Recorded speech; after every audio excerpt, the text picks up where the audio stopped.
Welcome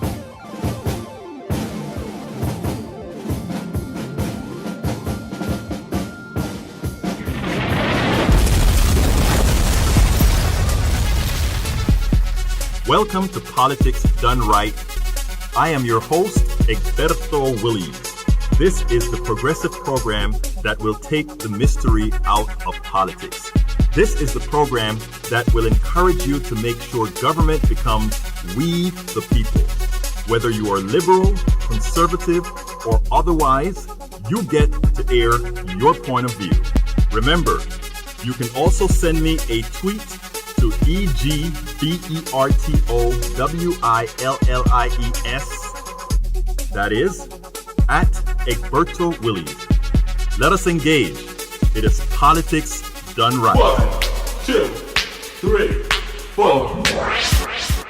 Well, folks, welcome to one more edition of Politics Done Right. I'm Egberto Willies, your host. Thank you so kindly for being a part of the show. We are going to have a great show for you today. Most importantly, I hope that I get some participation from you, some questions and all of that with regards to the subject at hand. What is Democratic Socialism? So I need you to speak to me because here's the deal, folks.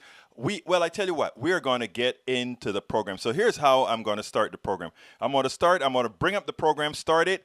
I'm going to do a segue because there is, I believe strongly, is when people do good things, we have to find ways to honor them and call them out for doing good things. A lot of times, we only call people out when they do bad things or when they don't necessarily do what we expect them to do. Well, something happened on my Facebook page that I really want to commend somebody about. So I am going to do that first. Actually, I'm not going to get into the show first. I am going to do that first. I got, there's a friend of mine, you go through your Facebook pages and what happens is you see different things that people write. And my good friend, Cody Pogue, on his timeline had he wrote a little note. And, every now and then when these things come up on your screen, I mean, it behooves you to actually take a look at it. So here is my friend. I'm putting him up in the little top corner there. Senor Cody Pogue, he came out and he wrote a piece. And I want to read real quickly what his piece had to say because actually let me read the blog that I wrote for that, and I'm going to do it really quickly because I think it is important. Like I said, when people do positive things for society, when people do things that need to be commended, a lot of times we only talk about when people do bad things or whatever. So I wrote a blog after seeing what he wrote, and I said, this white guy has a total empathy beyond most. We need more like him. And that's the title that I gave the blog post, and here's how it goes. Recently, there was a shootout at a house selling drugs where 5 cops got shot or hurt. I got a call way from Georgia. Egberto, are you watching the shootout in Houston? He asked. I sure hope those guys aren't undocumented or people of color because you know how Trump is going to spin it for more hate. Look, I was following it somewhat on Facebook, but later we would find out that the folks who shot the police officer were white. That should not matter, but sadly it does. A Facebook post popped up the day after in my feed, and I must say it touched me more than most. We need a lot more white guys like my good friend Cody Pogue. If his peers just follow his feed, they would learn a lot about empathy, a lot about being a human being, a lot about loving people, a lot about how we need to be. They would learn about the type of humanity we should all have, and I want to read the post that he wrote. He said this. This is Cody Pogue speaking now. When I see that a police officer is shot, my first thought is that I hope they're okay and that the suspect is apprehended, given a fair trial, and that nobody else gets hurt in the process. I pray for the health of the officers and for the safety of innocent people who are put in harm's way. My second thought is that I hope the suspect is not undocumented, black, or Muslim. If the suspect is white, nobody cares. The president isn't going to go on TV saying, we should ban all white people from the country. He isn't going to go say, all white people are thugs, and white people are not going to start being publicly harassed. There will be no movement to deport white people based on a crime committed by a white person. This is Cody Pogue speaking here, my white brother. Now he continues. If the suspect is undocumented, black or a Muslim, however, my friends who belong to that classification will immediately have to go into a very public apology mode, loudly proclaiming that they are sorry for what happened on behalf of everyone of their race and that they promise the rest of them are not like the bad person in question. They will try desperately to separate themselves, but it won't be good enough. By the end of the day, the president will be on every station proclaiming that undocumented immigrants are danger to our country and need to be deported, that black people are thugs who need to be taught a lesson about law and order, or that Muslims are terrorists who should not be allowed in this country. His message will be echoed across social media and the public square. A movement will begin against them in order to punish them for the actions of a stranger they have never met. Luckily, in this instance, it seems that the officers will be all right, and it seems that the suspect were both white. Both of my wishes have come true. I am grateful for the safety of the officers and for the safety of my friends who belong to a different race, legal classification, or religion than myself. End quote. Cody, keep doing what you do. Your words are likely making a difference to many, even if many do not immediately realize it. I had to read that because, like I said, many times we give credit, or many times we complain about how bad people are. We complain about they are not doing the right thing. I think when we find somebody that did or does a noble thing, it is important that we give them the positive affirmation. It is important that we highlight who they are. It is important that we highlight there are damn good people out there. Cody Pogue, my good friend, I saw that in your feed. I hope I'm not embarrassing you by putting this on air, but I will, and because I think that is such a necessary thing to do. Okay, today's program. Sorry for that detour, but I think I will always give kudos to positive people, to people that are doing good things. The title of the show today, what does democratic socialism look like? Not all that different. That's the title. The subtitle, Democratic Socialism, the S word Americans were taught to fear until we open our minds. The plutocrats, the oligarchs, the billionaires will keep us in chains. They will keep what's between our ears, the gray matter, the brains, how we think. We will remain in chains.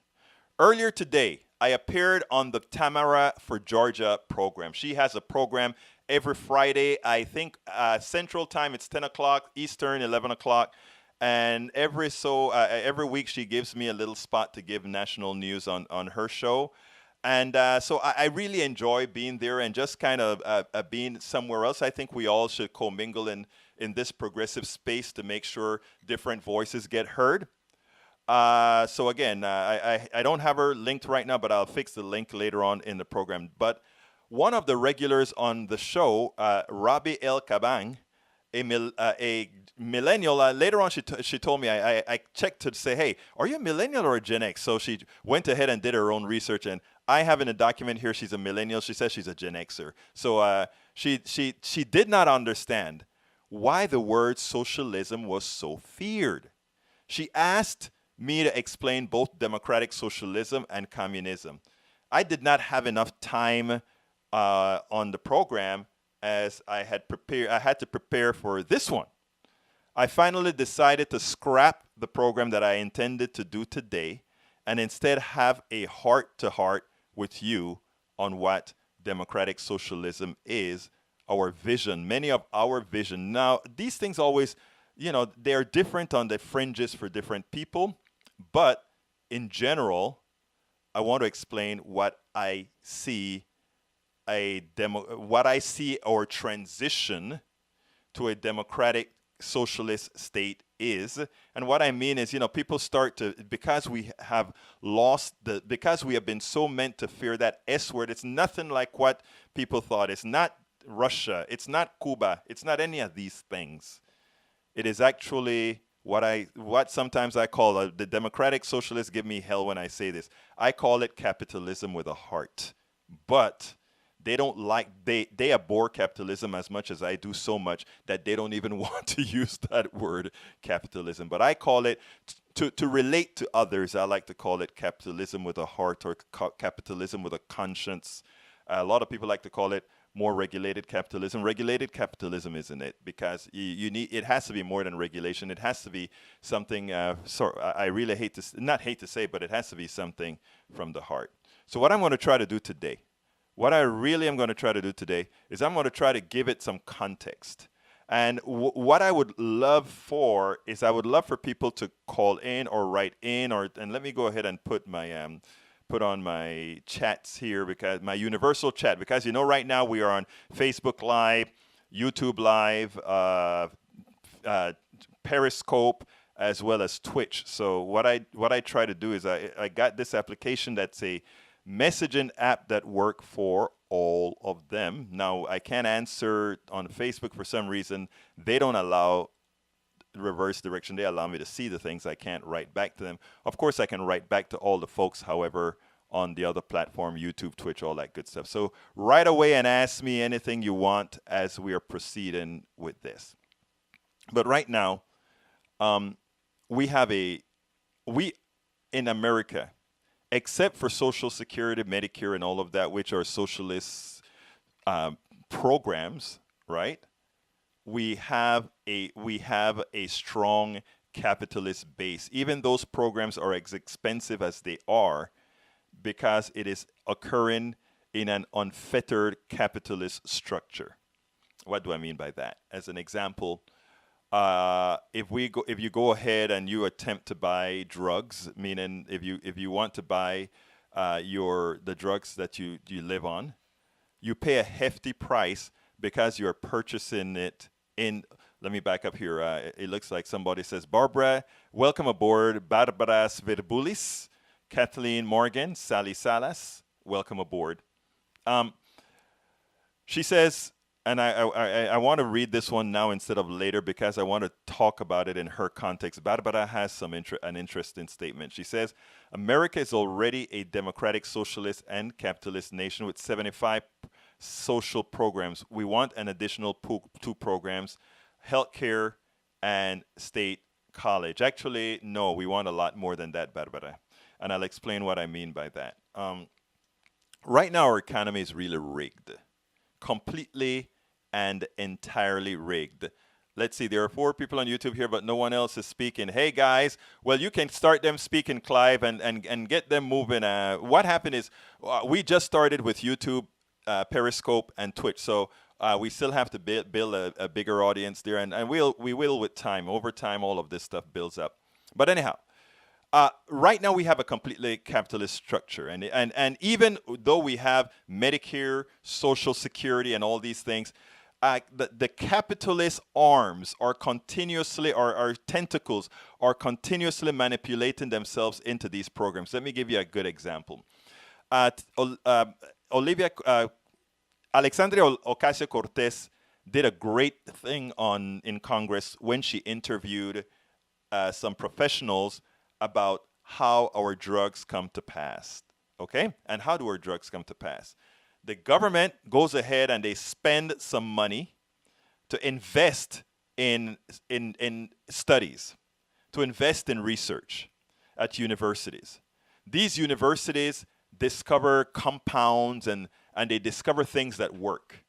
As soon as that occurs, that technology or that discovery is transferred to the private companies. These are studies the private companies don't invest in because, hey, it's likely not to, they don't want to take these chances. So us, the taxpayers, are the ones who really take a lot of the chances, a lot of the risks when these drugs are developed. I don't call them risks, though. You can't call these risks. We're discovering processes and technologies to help humanity. That's what we pay for.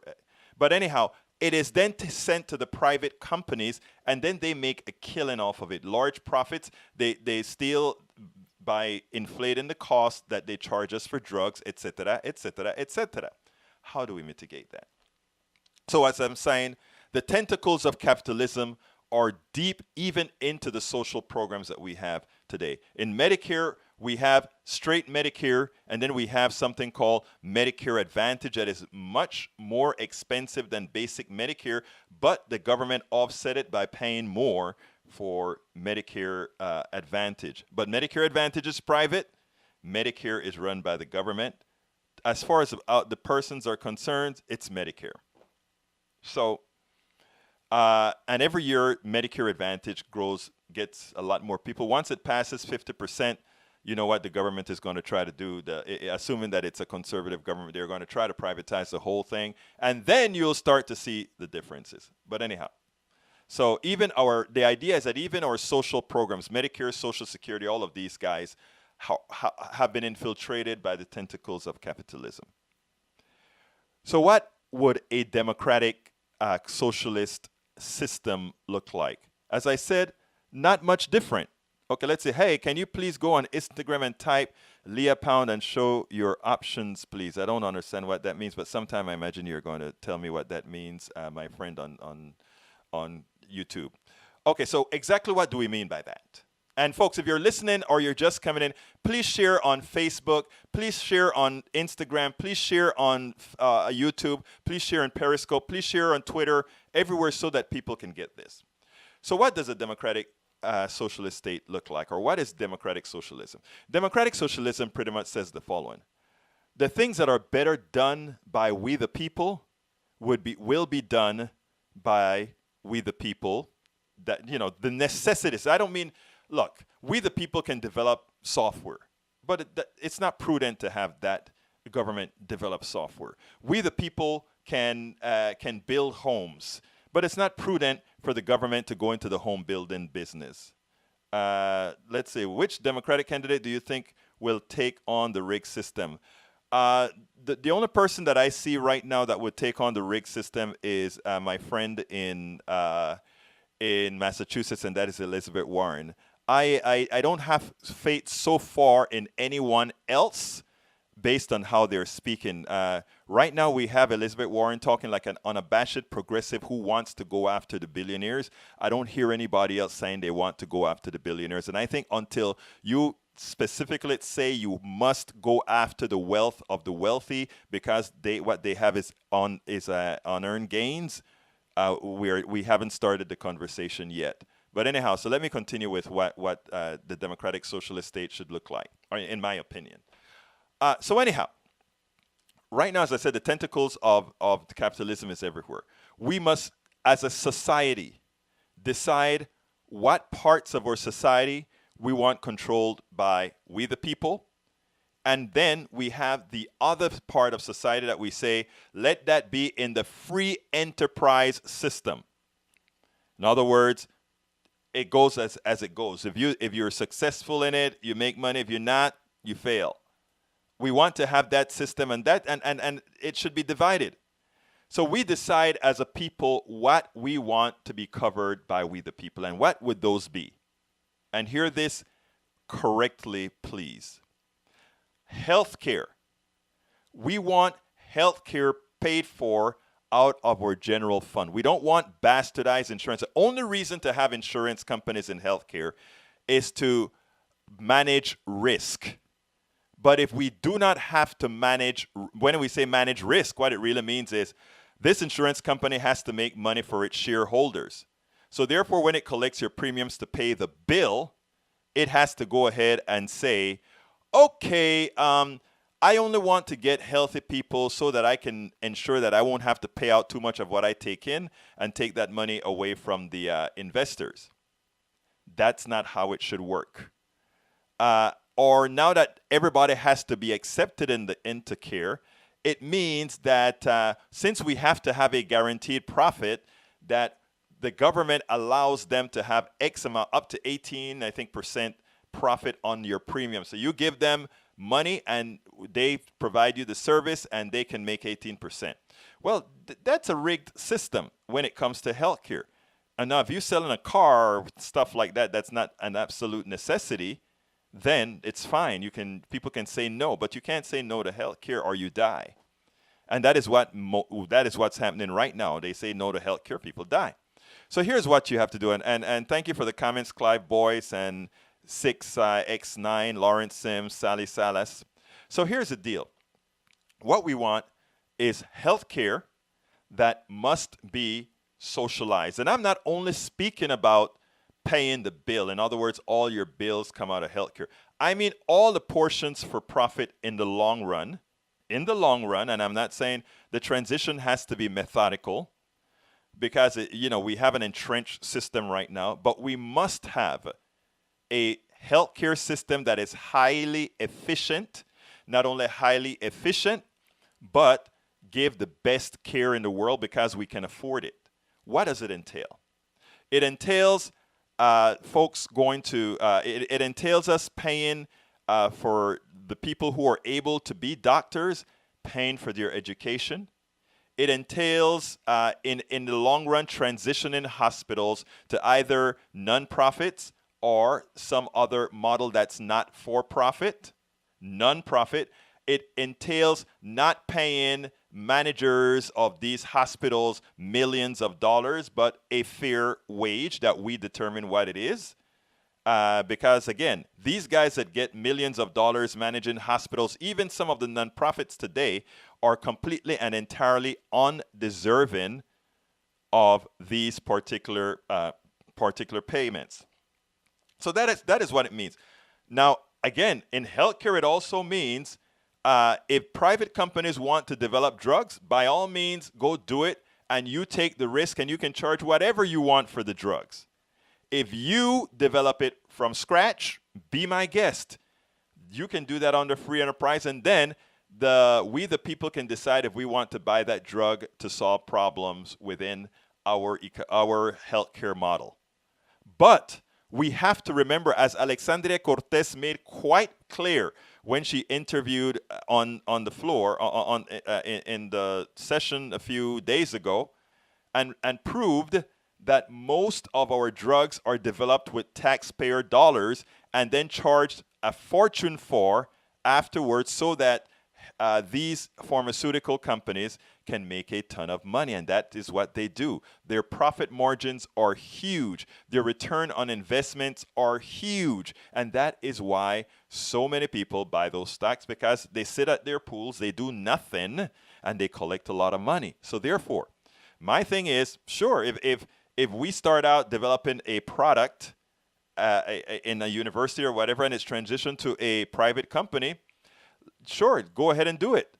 But a high percentage of that profits goes right back into the government coffers to go back right into healthcare. So my idea is it is almost, in the long run. In the short term, it's simply about paying for healthcare. In the long run, it's a nationalization of healthcare.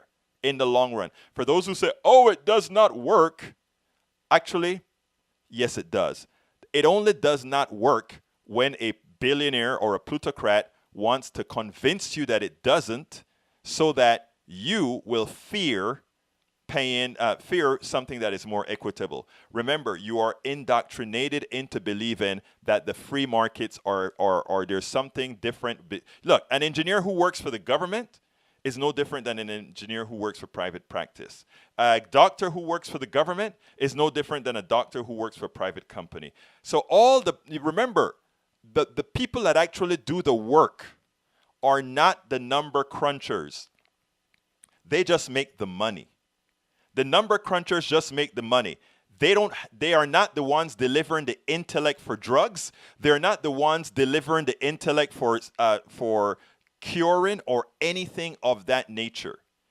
Now, like I said, a lot of this has to be transitional. Old-time doctors, they had to pay their own $1 million education and $1 million whatever for insurance, etc. In a good socialized medical system, all of those costs are more controlled. And you know what? It works. The only reason it wouldn't work is if it is sabotaged, as the private sector continuously try to sabotage anything where people see the truth about profit being a cancer on it. So that is one part. We want to nationalize healthcare in the long run completely. In the short run, just for paying the bill as we transition, we have to start with making sure that we start paying for nurses, the education of nurses and doctors and so forth, so that they don't have that they don't necessarily have that incentive to have to be paid these crazy salaries so that they can pay off the bankers. Remember, ultimately, it all breaks down that bankers are the one who get everything. The student, my daughter who's in med school, ultimately going to get out of school with $500,000. Who's going to make the profits off of her paying that all back? The bankers. You take a look at who owns our debt right now for the country, the bankers and the shareholders. So, I mean, it always turns out. Thank you for sharing the stream, Clive. It always turns out that the bankers ultimately win. The brokers, the stockbrokers, the bankers, people who don't know how to cure a cold, people don't know how to design a bridge, people who don't know how to design the tools used in healthcare or anything. They're the ones making the money. The doctors are fighting their way to pay their bills. The hospitals, we want to make that transition. So we decide to split the market. So here we go. Healthcare nationalized. What else? Education. We have to be an educated society. It was hard enough to get from K to 12, from kinder to 12 being free, not free, but paid out of taxes. We want that not from K to 12, but we want that from K going forward. Now, I mean, we don't want blow-offs now. In other words, if there are people out there that they just want to play around in college, no, we put limits on this. In other words, we're not going to get it right the first time. We probably won't get it right. We'll transition into being right. What the private sector likes to do because they want to maintain all their profits, go under the assumption that the private sector always gets it right, and that somehow the public sector always get it wrong. That's not true. The private sector gets it right sometimes and wrong sometimes. The public sector gets it right sometimes and get it wrong sometimes. And you know why? Because they are the same people. Some people work for government, we the people. Some people work for the private sector. The private sector has an extra premium that they have, and that is, if for those that are capitalized as corporations, they have to pay shareholders, they have to pay high-priced executives. In the government sector, that's not there. So there are a lot of things that are much more efficient within the government sector, and that is what we need to be honest about. So therefore, education from K, not only to the four-year college, but med school, law school, all these things for the people who prove that they can do it and that they're going to provide a service at a good cost. After that, that is where we move forward. Again, they're going to give back. Their prices are going to be lower. They're going to be made to serve society. But we are going to help them by putting them in the future. Clive, thank you for thinking I should run for office. I think I'm more effective by helping inform our brothers and sisters so that we don't get continuously hoodwinked by the billionaire class, by the multimillionaire class, by the plutocracy, by the oligarchy, etc., etc., etc. So as far as education is concerned, we completely and entirely pay for folks' education. At those people that are doing their part, holding a certain grade point average, having a commitment to serve, that sort of a thing, that for the education sector, that is what it looks like. So people ask, okay, so what else do you want nationalized? Well, Social Security, we have to make it better. We need to make it better. A lot of people can't survive on Social Security. I want it that people can survive on Social Security, mostly because we can afford it. The amount of natural resources that we have in this country, the amount of productivity that we have in this country affords us the ability to give our senior citizens a very good life after retirement.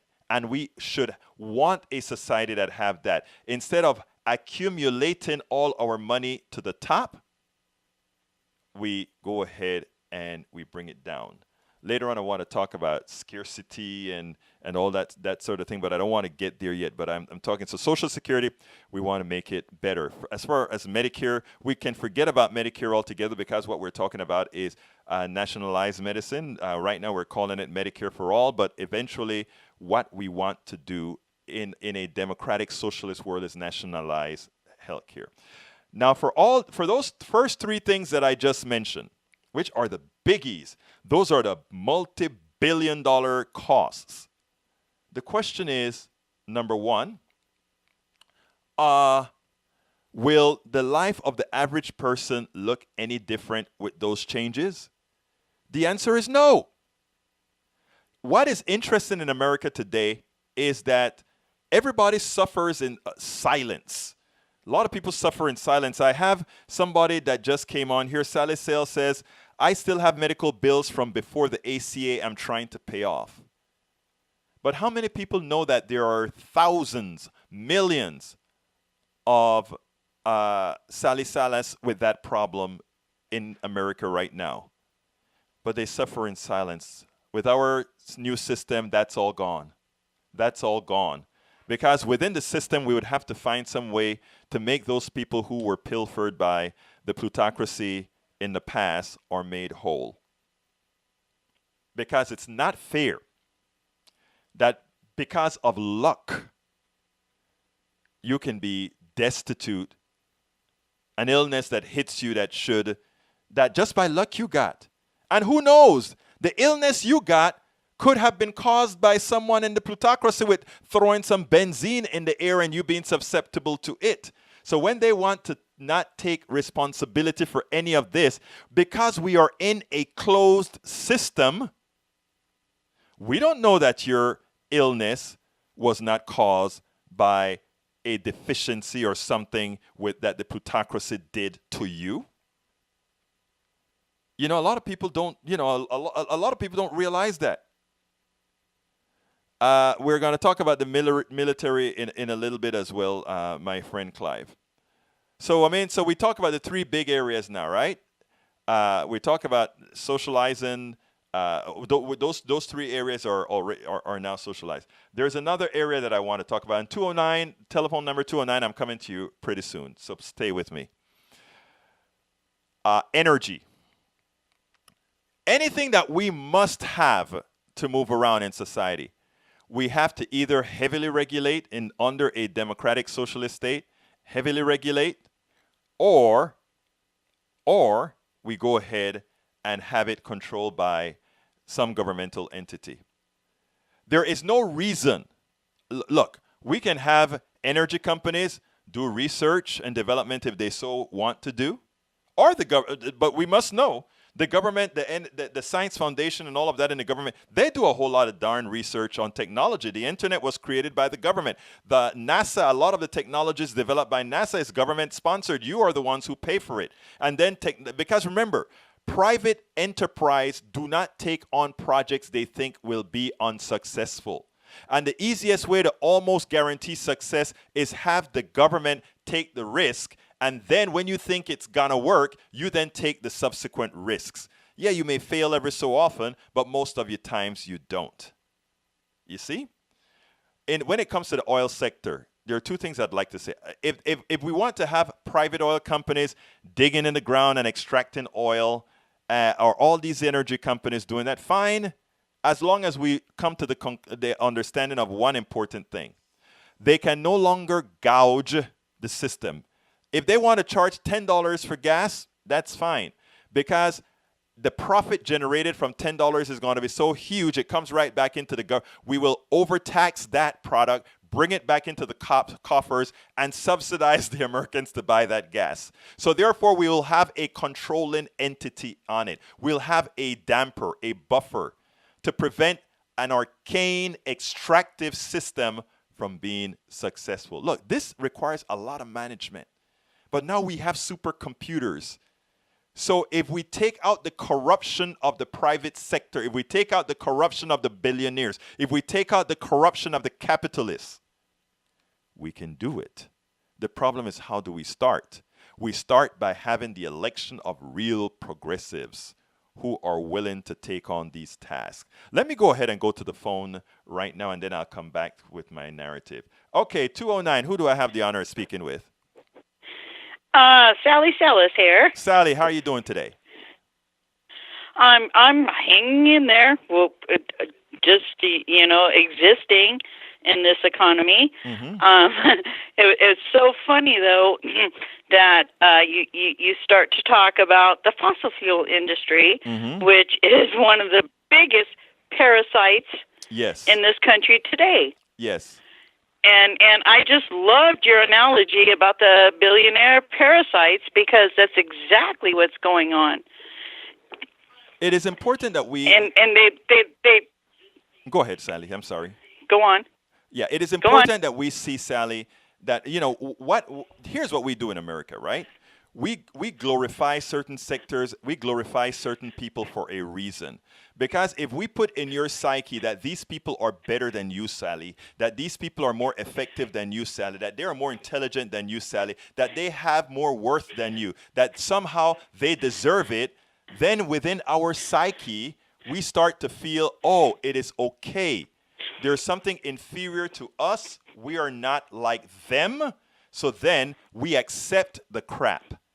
When we finally get at 202, I'm coming to you. You dropped off. 202, if you come back on, I'll get to you, 202. But Sally, what we have to do, Sally, I wrote a piece a few years ago called Asserting Our Worth, because I look at every single American as worthy, just as worthy as the other one, and just as necessary, because we're like in a closed system where we are all necessary. Even the bum on the street has a part in society. But anyway, go ahead and say what else you want to add, ma'am. And my other question is, I want to know how the hell these Republican elite call Social Security and Medicare entitlement programs when most of us working people have been paying into these programs all of our lives. You hit the nail on the head. You see, the thing about it, right, is Luntz. There's a wordsmither that works for the Republicans. His name is Frank Luntz. And what he understands is he understands the meaning of words. If you can make some words sound bad or some words sound dependent, then somehow you can affect the conversation, right? So by them, when they look at, in order to kill Social Security, they have to convince a whole lot of people that those are entitlements, meaning people that don't deserve it feel entitled to it. And if they get that in your psyche, when they start to cut it, it doesn't seem like they're doing a bad thing. Now, what I am trying to do, or what many of us are trying to do, is reverse that narrative. When you told me that you accepted the narrative of the billionaire as the parasite based on the explanation, that is how we have to start. We have to start that to point out, Sally, that you are the one that make things happen, right? There's a billionaire sitting down at his exactly right. There's a billionaire sitting down at his pool, not doing anything, looking at the stock market to see how much you have made for him, okay? And that is what, when people understand it that way, they don't feel too badly when we talk about taxing wealth. Because here's the funny part about it, and I don't know if you heard it, I mentioned this before, right? The big thing right now is that Elizabeth Warren said, I am going to tax 1 or 2% of a person's wealth. You know, when the people say, oh, we can't, if we tax the income of all rich people, we won't make a dent. They're absolutely right. And the reason why is rich people have been successful in making sure their monies don't look like income. They have wealth. Okay? Now, if you start and all those loopholes that they paid to put into the system for them. Exactly. So what they have is wealth. So you go ahead and you hit them on the wealth, and immediately that makes a difference. Let me put you on hold a second, Sally, and let me get 832, and then I'll be right back with you. 832, come on in. Hi, Egberto. As far as the healthcare stuff, I've taken to trying to describe how with a good job and good insurance, how much I have to pay for just a to deal with a genetic condition, type 1 diabetes. I generally soften my colleagues or friends' views on single payer when they have to think about somebody who doesn't have the advantages I do having to pay for these same medications. It's impossible. Yes. It is. It is impossible, and the thing about it is, you're probably even though you have good insurance, you pay quite a penny for your insulin and other things, right? Yes. Now, the idea behind having a real nationalized healthcare system, and by the way, we can afford it. You're kind of noisy, so I'm going to put you on hold in a little bit. But the idea, Sorry. that's okay. That's okay. The idea behind it is this: we want you didn't decide to you didn't choose to get diabetes, did you? No, got it when I was 18 months old. There you go. And why should your life be? Why should your success, the possible success that you have, be determined because you were born with diabetes? It definitely should not. And that is a kind of a society we want to have. That is what the Democratic Socialists want to have. A society where you are not condemned because you were unlucky to have that particular disease. So anyhow, anything else you want to add before? Because you're kind of loud, so I'm going to have to take it off. That's it. I'm not sure why I'm loud. Yeah, there's some kind of like a windshield wiper or something. I don't know. But look, Sorry. All right. that's okay. Anything else you want to add, my friend? Not right now. Thank you so kindly for calling. I appreciate your call. Okay, now, Sally, let me get back with you on some of the other issues you were talking about. I think once we go ahead, once we are able to make the case, right now Americans idolize billionaires, they idolize millionaires. They were fooled into believing that the private sector always get it right and that the public sector always get it wrong. Neither of those are true. And what we're saying is what we need to do as a society is split exactly what we're going to put into the public domain and what we're going to put into the other sectors in society. And like my definition is healthcare, Social Security, and the energy in our energy. And I don't exactly know how we will handle energy yet. There are people that are much more apt than I am to do that. But all the things that are necessities for people must be placed into the public sector. Now, some people are going to say, what about food? Well, ultimately, food indirectly would be because, again, we would prevent that from you from being able to be gouged. And right now, the market actually works very well for food, and the market works very well for other items like that, which are very low-cost type of markups. Anything else you want to add, Sally, before I move on to continue? Actually, we've had quite a lot on the plate today, Egberto, and there's just so much to cover. Yes. And the man with diabetes as a child just brought back all kinds of memories to me as well, from people I've spoken to through my job, and it's really a sad state of the union right now as to people having to decide whether they can purchase their life-giving medicines or the other necessities.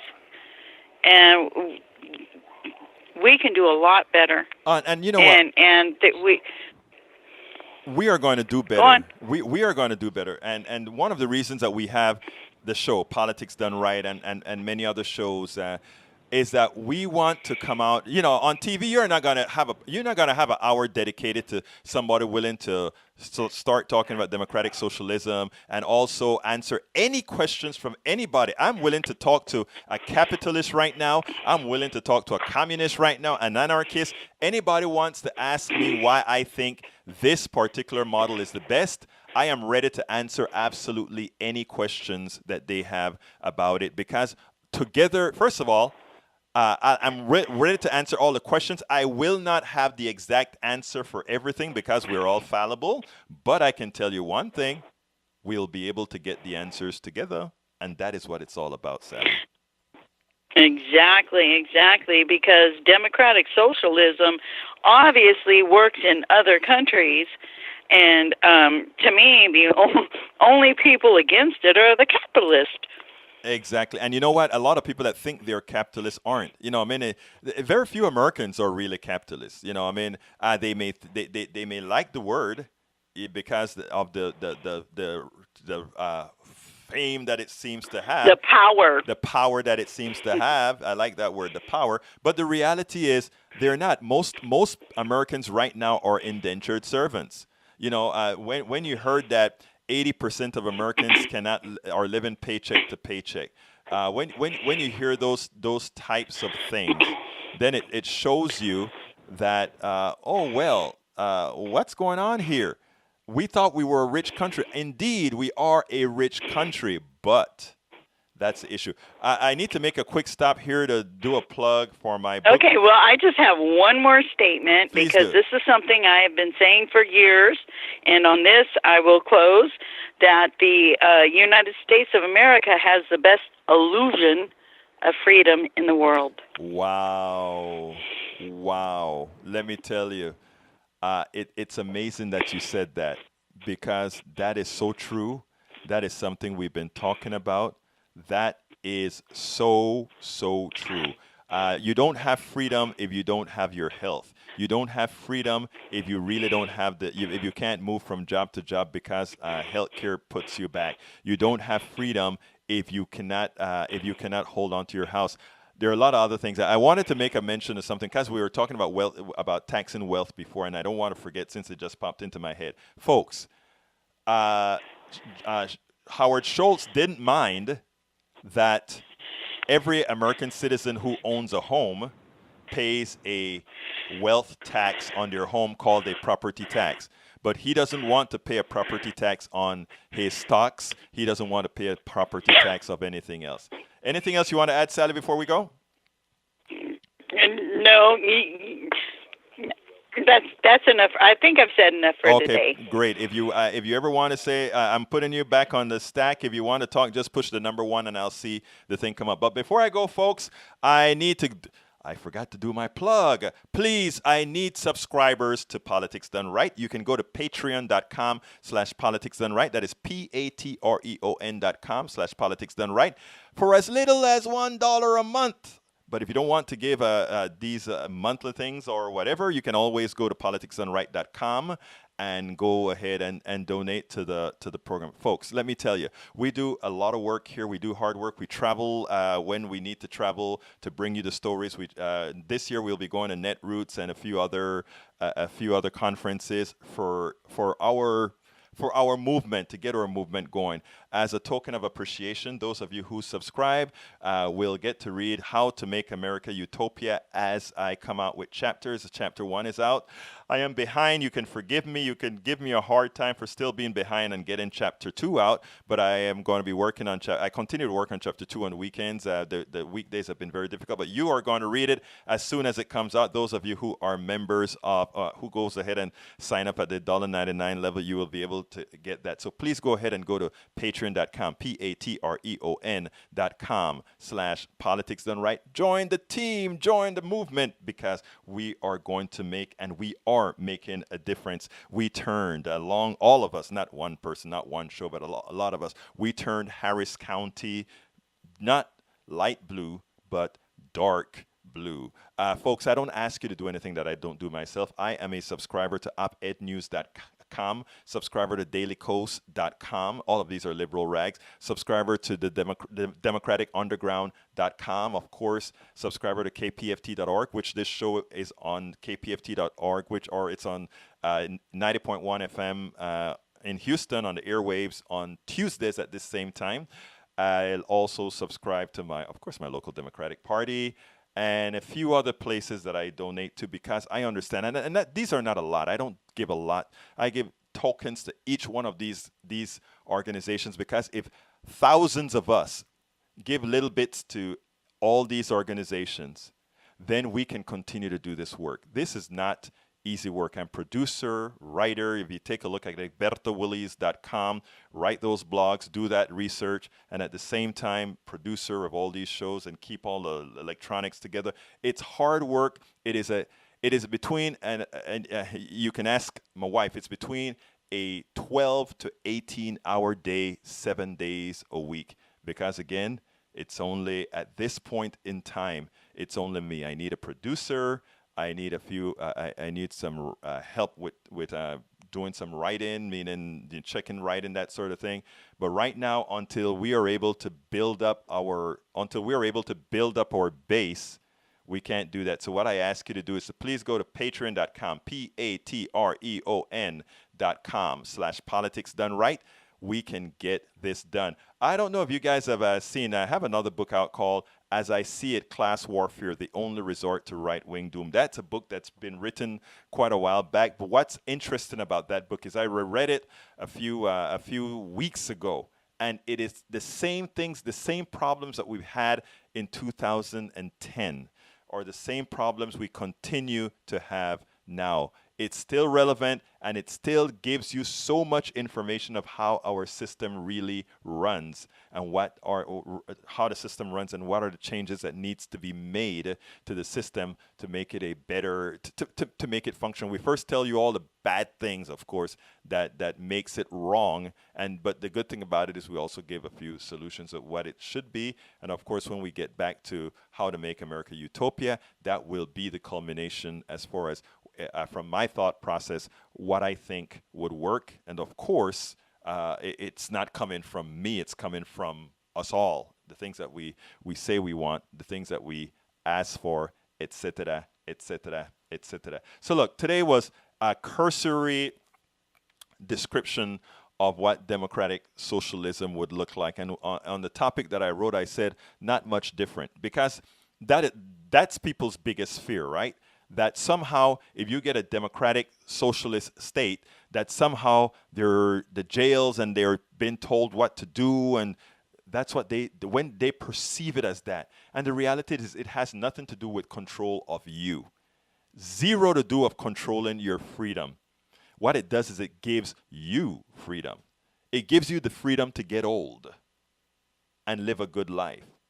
It gives you the freedom to know that no matter what happens to you, whether you're working or not, whether you're between jobs or not, whether you had a bad accident or something bad happened to you, you're entitled to very good health care because we can afford it.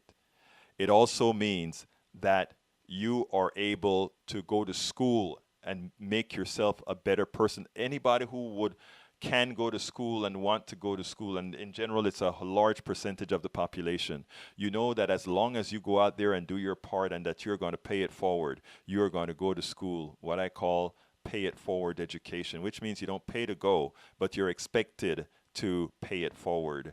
Now, as far as energy, there are some other areas that we have to kind of debug, and I don't have that myself debugged how we handle the energy thing. But that stuff about folks having problems being able to get to work because of energy, or being able to heat their homes, all that sort of stuff because of energy, that is something that has to be mitigated, especially in a country that is surrounded by sources of energy. That is the only way we can handle these particular issues. And we cannot do any better otherwise. So, folks, let me tell you, please go to patreon.com, patreon.com/politics done right, patreon.com/politics done right. Be a part of the program. Be a part of the movement. We can actually get this done. We're coming to the end of the show. My name is Egberto Willies. This is Politics Done Right, and you know how I end this show. I am out.